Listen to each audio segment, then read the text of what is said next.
आप देख रहे हैं पूर्वांचल। नमस्कार, आप देख रहे हैं पूर्वांचल यूपी लाइव। मैं हूं राजेश सुनकर। इस समय हम गोरखपुर के नगर निगम पार्क में हैं। यहाँ पार्क में आंगनबाड़ी कर्मचारी और सहायिका संघ के एक प्रदर्शन चल रहा है, धरना चल रहा है। आपको दिखा रहे हैं कि किस तरह से नगर निगम परिसर में पूरी तरह से आंगनबाड़ी कार्यकर्ता और सहायिका पूरी तरह से बैठे हुए हैं। ये किस लिए बैठे हुए हैं और इसके साथ एक दिशा छात्र संगठन है जो हर समय सहयोग करता रहता है, हर कार्यक्रम में सहयोग। पिछले बार शिक्षक प्राथमिक शिक्षकों का धरना हुआ था, तो उसमें धरना में सहयोग करने के लिए, उनका समर्थन देने के लिए आई हैं। अब हम इनसे बात करेंगे दिशा छात्र संगठन के। आपका नाम और परिचय बताइए। मेरा अंजलि नाम है, दिशा छात्र संगठन की केंद्रीय परिषद सदस्य हूँ।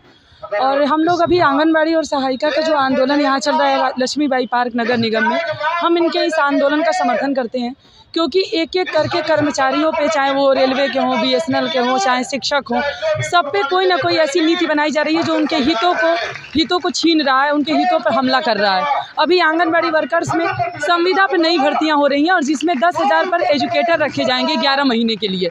जो पहले से यहाँ पे सहायिका या आंगनबाड़ी वर्कर काम कर रही हैं, उन्हें 6,000 रुपये उसी काम के लिए मिलता है। हम इनकी मांग है, और इनकी मांगों का हम समर्थन करते हैं। इनकी मांग है कि जो आप संविदा पर भर्ती कर रहे हैं, संविदा पर तत्काल उसको रोक लगाई जाए। जो पहले से भर्ती की प्रक्रिया रही है उसी को अपनाया जाए और इनकी खुद की सैलरी जो 6,000 है उसको बढ़ाया जाए। वो पैसा जो आप संविदा कर्मियों पर को देने के लिए कर रहे हैं, वो पिछले कर्मचारियों की सैलरी बढ़ा करके उनको दिया जाए और संविदा पर जो भर्ती हो उसको रोक लगाई जाए। इसके अलावा भी मैं आंगनबाड़ी वर्कर्स के कई डिमांड्स को लेकर चल रहे हैं हम लोग, कि आंगनबाड़ी वर्कर्स इतना ज़्यादा काम करती हैं, बहुत सारे ऐसे काम वो छोटे छोटे करती हैं जिससे कि सरकार को बहुत सहूलियत होती है, लेकिन उनके कामों को आज तक उनके काम को कर्मचारी का दर्जा नहीं दिया गया है। जबकि उनका जो काम है वो रेगुलर बेसिस पर रेगुलर होने वाला काम है, नियमित काम है, कोई अनियमित काम नहीं है। इसलिए हमारी डिमांड ये है कि आंगनबाड़ी वर्कर्स को एक कर्मचारी का दर्जा दिया जाए और जिस तरह कर्मचारियों को रिटायरमेंट दी जाती है और उन्हें एक पेंशन दी जाती है,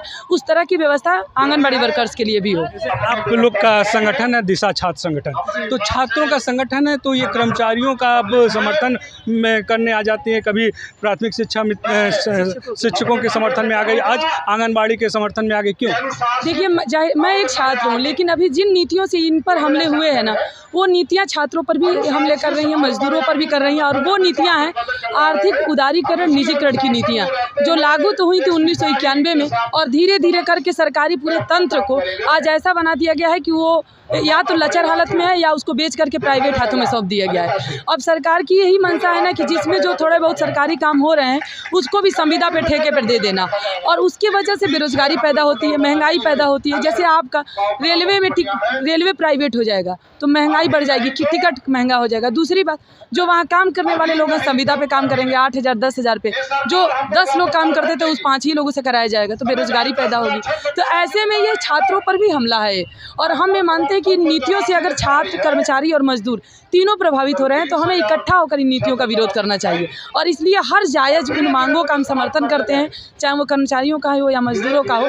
जो मांग उनके इन नीतियों के प्रभाव में आकर के जो उनके वाजिब मांग होते हैं, हम उनका समर्थन करते हैं, और होना ही चाहिए। छात्र, कर्मचारी, मजदूर एक मंच पे नहीं आएंगे तो इन नीतियों का विरोध नहीं हो पाएगा। हमारी ताकत जब सबसे ज़्यादा होगी अगर हम एक मंच पे आकर इसका विरोध करते हैं, तो इसलिए हम लोग इनके समर्थन में आए हैं। जैसा इन्होंने कहा कि छात्र, कर्मचारी, मजदूर एक ही मंच पे आएंगे तभी ताकत होगा, तभी इन नीतियों का विरोध होगा। और इस तरह से देखिए, ये हर जगह दिशा छात्र संगठन के जो है वॉलेंटियर विरोध करते हैं और अपनी जायज़ मांगों को बताते हैं, उनके समर्थन में आते हैं। और ये देखिए तख्ती भी लिए, छात्र, कर्मचारी, मजदूर एकता जिंदाबाद। छात्र संगठन के ये वॉलेंटियर थे, ये समर्थन करने आए थे। अब हम आंगनबाड़ी कार्यकर्ताओं से बात करेंगे कि इनका क्या मांग है। ये बताइए किस तरह का मांग है, पहले अपना नाम और परिचय। पुष्पा दुबे, भड़गों के। क्या मांग है?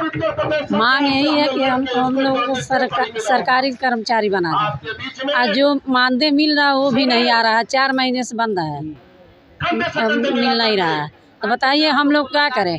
मान लीजिए घर का न रहे तब तो हम खाने भी नहीं मरे, यही बात है। बार बार तो आप लोग सरकारी कर्मचारी का दर्जा की मांग के लिए आंदोलन करते रहे, तो अभी तक लेकिन हुआ नहीं। कभी नहीं हुआ। अब बढ़ाने का है लेकिन बढ़ाए नहीं। हर बार बढ़ाने के नाम करते हैं लेकिन बढ़ाते नहीं हैं। आपसे बात करते हैं, आप अपना परिचय इंद्रमती बड़गो, आंगनबाड़ी सहायिका में। क्या कहना चाहेंगे? वही कि जैसे हम लोग इतने दिन से काम कर रहे हैं फिर भी हम लोग का कुछ नहीं हो रहा है। मान लीजिए हम लोग सरकारी कर्मचारी घोषित कर दें और आश्वासन दे बैठ जा रहे हैं। आज का धरना प्रदर्शन क्यों हो रहा है? जैसे वो हम लोग तो काम कर रहे हैं लेकिन इतने दिन से काम कर रहे हैं तो कोई सुनवाई नहीं है। और फिर भी बीच में अब किसी का भर्ती कर रहे हैं तो बताइए हम लोग का क्या करेंगे। उनको 10,000 दे रहे हैं। 6,000 नहीं दे रहे हैं हम लोग को 10,000 10,300 अलग से भर्ती किया जा रहा है आंगनबाड़ी को। कितना आप लोग को मिलता है?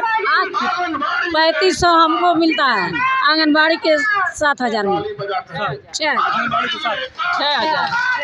देखिए आंगनबाड़ी को 6,000 और सहायिका को 3500 मिलता है और वहीं पे ये आउटसोर्सिंग के तहत भर्ती किया जा रहा है। इसी का विरोध कर रहे हैं। पूर्वांचल पीलाई के लिए मैं राजेश सोनकर।